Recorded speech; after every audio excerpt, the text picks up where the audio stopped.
তো সব সময় বাসায় রান্না করে থাকেন, রেস্টুরেন্টে কিভাবে এত মজা করে ডাল রান্না করে থাকে এটা কি আপনারা জানেন? আজ আমি আপনাদেরকে দেখাবো হোটেল রেস্টুরেন্টে কিভাবে এত মজা করে ডাল রান্না করে থাকে। ফার্স্ট আমার এখানে 200 গ্রামের মতো মসুর ডাল আছে, তারপরে 200 গ্রামের মতো মুগ ডাল দিয়ে দিলাম। আর মসুর ডাল মুগ ডাল আপনারা সব সময় সমান সমান দেওয়ার চেষ্টা করবেন, তাহলে ডালের টেস্টটা খুবই ভালো আসবে।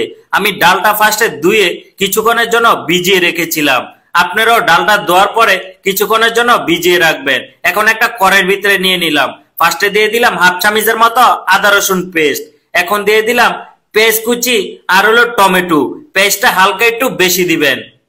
এখন দিয়ে দিলাম স্বাদ অনুযায়ী লবণ, লবণটা আপনাদের স্বাদ অনুযায়ী আপনারা দিয়ে দিবেন। তারপরে দিয়ে দিব এলাচ দারচিনি তেজপাতা, একেবারে অল্প অল্প করে। আমার এখানে কিন্তু একটা দুইটা করে এলাচ দারচিনি তেজপাতা দিয়েছি জাস্ট ফ্লেভারের জন্য।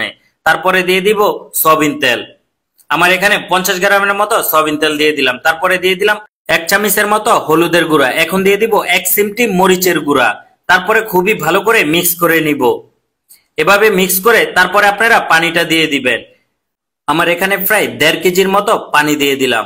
আর পানিটা ফার্স্টে আপনারা কম দেওয়ার চেষ্টা করবেন, কারণ অনেকক্ষণ জাল দিয়ে আপনারা ডালটা ফার্স্টে মাখা মাখা করে নিবেন, তারপরে আপনারা পানি দিবেন। মানে ফার্স্টে পানিটা অবশ্যই আপনারা কম দিবেন, তাহলে কিন্তু ডালের টেস্টটা খুবই ভালো আসবে।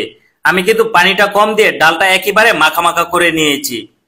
তারপরে এখন একটা মিক্সার দিয়ে ভালো করে মিক্স করে নিব, কারণ ডালটা যত ভাঙবে তত কিন্তু ডালের টেস্টটা খুবই ভালো আসবে। আর ডালটা অবশ্যই আপনারা আগে থেকে ভালো করে সিদ্ধ করে নিবেন।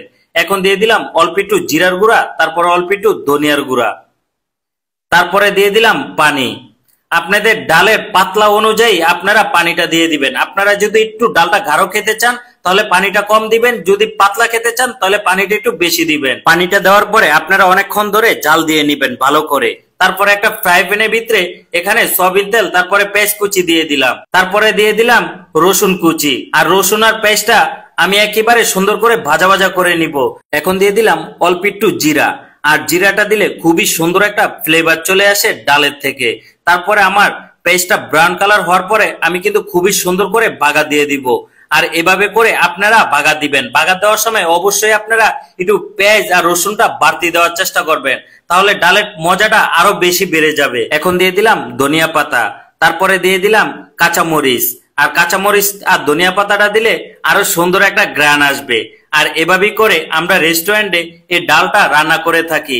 এখন থেকে আপনার বাসায়ও আপনিও খুবই সুন্দর করে রেস্টুরেন্টের অথবা হোটেলের স্টাইলে এই ডালটা রান্না করে খেতে পারবেন। আমার ভিডিওটা আপনাদের কাছে ভালো লেগে থাকলে অবশ্যই একটু লাইক কমেন্ট শেয়ার করে দিবেন।